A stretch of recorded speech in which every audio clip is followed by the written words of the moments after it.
Welcome to Business Class. I'm Steve Ekstrom from Learn Tourism, a nonprofit academy dedicated to advancing the tourism industry through innovative training and sustainable practices. Our mission? To empower travel professionals and communities with the knowledge they need to create meaningful, authentic, and sustainable tourism experiences. Ready to join us on this journey? Visit learntourism.org and start making a difference today.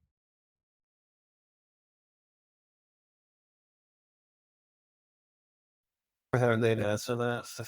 Yes.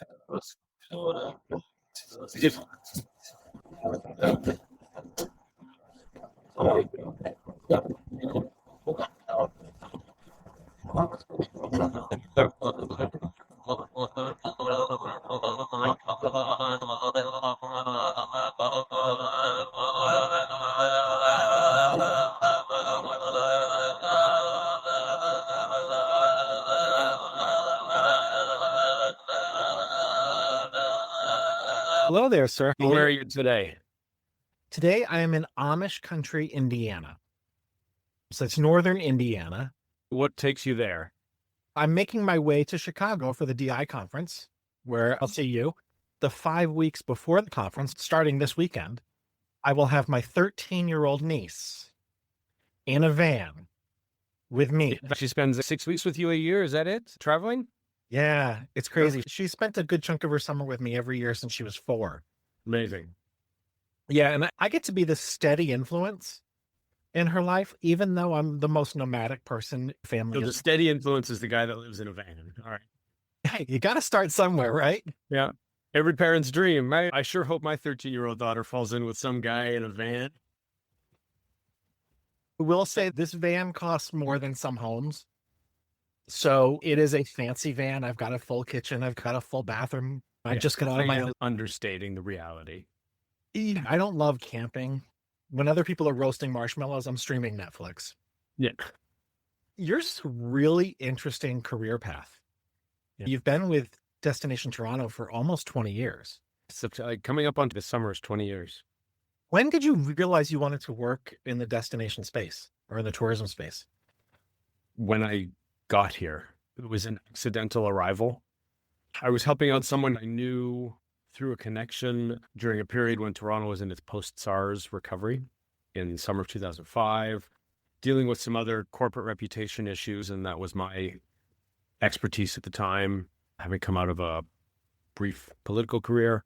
I was here 2 or 3 days a week helping out the CEO while searching for a real job in healthcare, which was my background, and interviewing for other jobs and pursuing them. As some of those got more serious, so did this. And I started to see maybe this was something I actually could get excited about, because from the moment I arrived, I was just blown away by the complexity and sophistication of a sector that I knew nothing about. And of course, it's a sector that we all think we know something about because we all consume. We're all visitors, we're all travelers, we all explore to some degree or another. But very few people outside our industry really understand what goes on inside. And the same can probably be said for just about any sector. But I remember having the revelation at the moment saying, wait, you mean these major meetings don't just decide on their own where to go? They don't just choose a city that they're interested in. The notion that there was such a sophisticated strategy and approach and machine within a DMO and within the broader community to make that business happen, to make it real for the destination. That, if you don't know, you don't know. I was fascinated by it from the minute I arrived. I think you struck on something, having stepped into it accidentally. In having interviewed more than 200 CEOs, 2 have mentioned that they wanted to work with a destination when they started their career. Everybody else has had some sort of crazy career path to where they are now. If you were to change something about the career that you've had in the last 20 years, what you've done at work in the last 20 years will be. Let me speak to the premise of the question first and then answer this. I think it's true that historically, we didn't grow up knowing what a destination organization was. There is a higher profile for these organizations. There are tourism and hospitality programs that did not exist or had very low profiles when I was coming up through the academic system and thinking about what I want to be when I grow up. I think there is more awareness now of the sophistication of the industry and the different players. While people don't necessarily grow up wanting to be destination marketers, I do think there's more awareness now so that people in their high school and university years, when they're training for a career in hospitality, I think the sector is viewed more as a pathway than it was in the past. Some of that has evolved and changed. So let me change that question. Instead of you would do differently, what advice would you have for somebody that's entering the market now?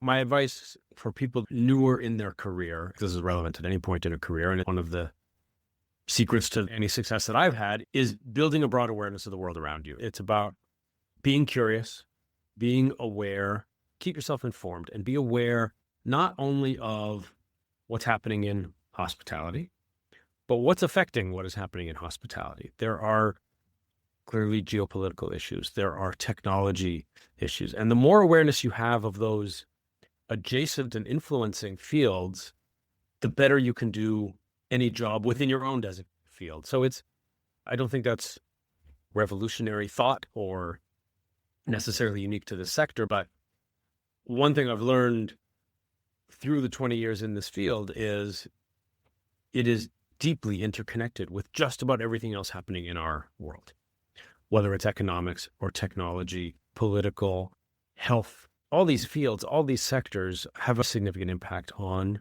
tourism and meetings and our field broadly. So the more awareness you have of those things that are shaping our business environment, the better operator you can be within that business environment, whatever your role is. And particularly in a destination organization where we have broadened over the last decade or so what the perception and the role of a destination organization is, that we are more connected. We are catalysts within our own community and need to be at some of these critical tables. The more understanding you have of some of these other fields and spheres can only make you better at what you do as a tourism ambassador, a tourism business development professional. Who do you look up to? I've had the opportunity, having been here for 20 years, work for a lot of different CEOs in this organization, and have learned many things from each of them. I try to be attentive to the leaders I've had a chance to work for and learn from them. Even when I would do it differently, I'm still learning from why they did it the way they did. I've tried to be very attentive to those things at all points in my career, not just at Destination Toronto, but beyond that as well. I have to think a little bit about who I look up to. There are people within the industry and beyond. I will always look up to someone who leads with vision and has the skill to build support for that vision, and who has the courage to say things like, I don't know, who has the courage to change their mind when they learn new facts that create a better decision. Well, those are the kinds of individuals that I look for. I see a lot of those characteristics in people throughout the community that I've had a chance to work for, through, frankly, family members and friends and people that I've had interaction with in all different spheres of my life. So it's, rather than any one individual, it's more those characteristics that I admire. I'm purposely attentive to them. I do try to really see them and recognize them when they're there. Even if I don't agree with a direction someone's advocating or recommending, even if I, given the role I'm in, have to follow along, agree or not, I still appreciate the conviction and the openness with which it's being pursued. I think a lot of those traits and skills are what I really focus on. What words would you like your staff to use to describe you? I'm deeply committed to a spirit of leading with a shared purpose. I certainly want to be associated with a sense of vision, which doesn't mean it's exclusively my vision. I want to be associated with a spirit of vision. I want to be motivating. There has to be passion and purpose behind what we're doing. If you walk through the halls, the office here, I think, feel that sense of purpose and passion. That comes from a spirit of motivation, which doesn't come from me alone, but it's something that I hope would characterize the way I'm viewed. I am at my heart a communicator. My original professional training, I was trained in public relations, in speech writing. Communications is a very distinct discipline. The notion of speaking in a way that puts your audience first, is mindful of how they hear it more than what I want to say. What do I need them to take away from a conversation, is a way of thinking that permeates everything I do. As a communicator, I'll offer that as my third word, the spirit of being a good communicator and everything that entails, I take seriously, and that has many dimensions to me rather than just a superficial meaning of being a good communicator. We use the term, it's education with empathy. And whenever communicating with people, it's educating them on your thoughts and the context and the content that you want to communicate, but you have to Rely on empathy. Empathy for sure. I'd love to offer that as a fourth word. You capped me at three. So, Mhm. so I won't cheat the system on that one. But being a communicator means leading with the audience. When I stand up to give a speech, the first words out of my mouth are always about the audience and not about me. It's a way of engaging with people and showing them that that I understand where I am and my place in it, but it's about them first. And it translates into how you use things like jargon and industry words and phrases, because if you're always hearing your words from the position of the audience, then you train your mind to not communicate in ways that might be highly meaningful for me, but aren't going to resonate with the audience that I'm speaking to. So with empathy, I come at the discipline of communications from an empathetic perspective, but also a technical perspective about what makes communications more effective and where a message gets lost, somewhere on the journey between my mouth or my typing and the recipient. What is something you love about Toronto that you hope every visitor will experience? I'm going to give you two. I'm going to cheat the system on this one. Sure. It's not graded. There's, think of it as like the hardware and the software. On the hardware side, there are distinct vistas, views, and places in the city you can simply look up and be absolutely blown away by what. Part of it is the scale. People are often surprised by the size and scale of Toronto. It's an urban area of about 7 million people and has tremendous density, particularly in the core area, but in other points as well. There's some fascinatingly innovative architecture. As I'm an amateur photographer and I love urban photography, this is an amazing city to walk around and look up and take your eyes off your phone, unless you're using it as your camera, but take your eyes off your phone otherwise, and look up and look at those views and the angles of the buildings and the reflection. You see the sea, these a gold colored building with jagged angles, but then the CN Tower reflected in it 100 times on every one of these angled panes is a pretty remarkable view and sight. And I think we can go to different places in the city, the destinations within the destination, but this is a city where the moments in between are just as valuable, maybe even more so a lot of the time. A lot of that is just physically what it looks like. I say that from the lens of my camera. But on the software side, it's really about the true DNA of Toronto, and that is this incredible inclusion and diversity. There are many cities that have embraced such an enlightened and wonderful depth and breadth of diversity. People come to Toronto and say, oh, okay, now I get it. Now I get what you guys have been talking about all this time. There is a level of global diversity here that I've not seen matched in another city.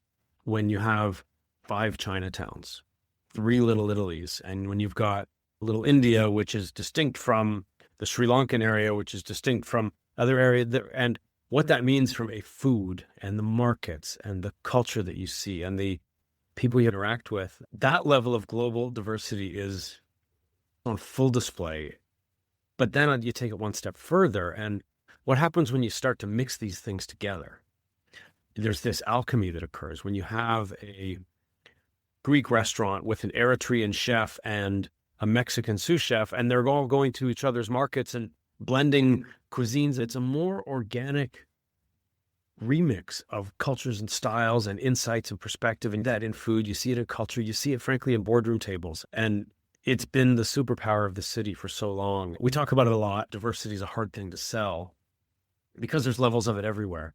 But you asked, what do I want people to see firsthand? I think people really need to see and experience the diversity of Toronto firsthand, because there's something special about it here, and it really needs to be experienced. It works. And it has its challenges too, don't get me wrong. This is not some sort of textbook or clinic on how to do it perfectly. There are natural tensions and issues, and we work through all those things like a big city does. But the deep embrace of the power of diversity has been a driver of success to a far greater degree than it's been a hindrance of any success.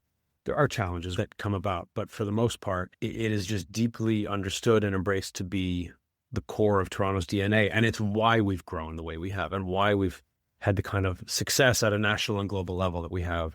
Very much because of that. It's not some incidental factor. What do you see as the next chapter for Destination Toronto? We're at an interesting stage, like a lot of destinations, because we emerged from a very dark pandemic period. And now we're into more sustained growth mode. And I think we've got a couple opportunities in front of us as a destination and as an organization. As a destination, we continue to diversify our markets and frankly have an opportunity to do that because travelers around the world that are rethinking their visits to the US, I think everyone's aware of that reality right now, but that creates an opening for a place that is built around a sense of welcome and a sense of people feeling included and safe. That's been the hallmark of Toronto, both for the major events and meetings that have thousands of delegates and attendees coming, as well as for individual leisure travelers. So there is a real opportunity for us to lean into that and assert our place and raise that floor of visitation. What we're also focusing on right now, though, is reimagining the role that we play as a destination organization. I think many organizations have gone through this and are at different stages. We're certainly not at the front end of this by any means, but thinking about what role we play as catalysts for destination improvement and enhancement. I've said all along that you can be Coca-Cola and have great marketing campaigns and distribution channels, and you can be on every shelf, but at some point you've got to care about what's in the bottle. We are caring more about what's in the bottle now. Our toolkit is limited. We can't build new attractions, convention capacity, hotels, and transit infrastructure as a DMO. But we can be catalysts for that conversation. We can play a key role in elevating the visitor experience in our community. That's something we have historically viewed as outside of our mandate. And that's changing. We're taking a view now that we have a role to play. It doesn't sit entirely on us. We have tremendous partners, whether it's our city partners or owners and operators of major transit infrastructure and other facilities. But we have a role to play. And we can't deal ourselves out of being competitive, remaining competitive, ensuring that our destination is advancing, always advancing from a global competitiveness standpoint. And that starts with the visitor experience on the ground. We're working with partners throughout the city to elevate the sense of arrival, the sense of welcome. So there's a different feeling when you arrive, and continuity throughout that journey till the moment you leave and start thinking about when you're coming back again. That's different from outright sales and marketing, but I think there is a different philosophy where we can take the view that product development and product enhancement is destination marketing. The reputation of a destination is not governed by what we, Destination Toronto, say about it. People are going to hear about Toronto 100 different times over the course of a week. Maybe one or two of those will be something we said, something we put into the market. But 99 or 98 of those are going to be for all kinds of other reasons. They have colleagues, maybe their company has an office here, or their Aunt Helen lives here, or they're basketball fans and their home team is playing the Raptors this week. There's all sorts of ways people are going to hear about or have some interaction with Toronto. We only touch a small part of that. So the more we can help elevate some of those other touches by improving the quality of those experiences, then that creates more lift in reputation than just the messages we directly put into the market. We have a role to play there alongside partners, and that's still taking shape, but certainly that is a new frontier, and we're moving very swiftly and purposefully there, following, frankly, a lot of other destinations that have done some really good work in this area too. What did I not ask that you wish I did? What I am really powered by is the strength of the team, certainly our staff team, many of whom, as someone who's been here for 20 years, I've gotten to know many are new, of course, and some have been here before me. Some are the people that I initially learned from. There is a level of passion about our city. There's a level of passion about the work, the profession, and the craft of what we do that the team just takes to heart. I draw my energy from that high degree of professionalism and passion from the team. I recognize my role in helping sustain that, ensuring that remains at the heart of how we work and what we do. It goes beyond our team, and we have this extraordinary community in Toronto. Some of the great progress we've made over the last 7 to 10 years has been deepening our relationships throughout the community, deepening our connectedness with the economic development community, with talent development, with investment attraction, with, of course, with political offices, but all the different sectors of the economy that we interact with. We're fortunate in Toronto to have large knowledge centers in finance, in life sciences, in AI, in tech, that we draw a lot of our inspiration and success from the incredible strength of those communities. We are getting better at uncovering the oxygen that vibrancy can provide. We'll just continue to play the role that we do as catalysts in the visitor economy. It's crucially important in Toronto. We think we're sitting on a tremendous opportunity here, and I'm just so proud of the team that we've assembled to do that work. I know we're running out of time, so is there anything you'd like to ask? I think I would just say thank you for helping continue to educate our community. It's such an extraordinary community characterized by this level of sharing. I've never experienced an industry where competitors share and talk so openly with each other. We can have this conversation knowing that my competitors, the air quotes again, are going to hear this. And I appreciate that because I listen to the same interviews they give. And we have this sense of sharing through Destinations International, through other networks that is so powerful. And Stephen, thank you for playing a really critical role in that and helping perpetuate that spirit of collective learning. There's only so much knowledge in the room. So the more we can learn from each other, and like you pointed out in the beginning, and the more we can learn from other industries, from other cultures, the better off we all are. I appreciate you and your time. I will see you there. Safe drive. Thank you, sir. Have a safe trip. Okay, bye. Thanks for tuning in to Business Class. This episode was brought to you by Learn Tourism, the nonprofit academy where we advance the tourism industry with cutting-edge training and sustainable practices. If you enjoyed today's episode, don't forget to visit learntourism.org to learn more about our programs and how you can get involved. Until next time, stay curious, continue learning and making a difference through tourism.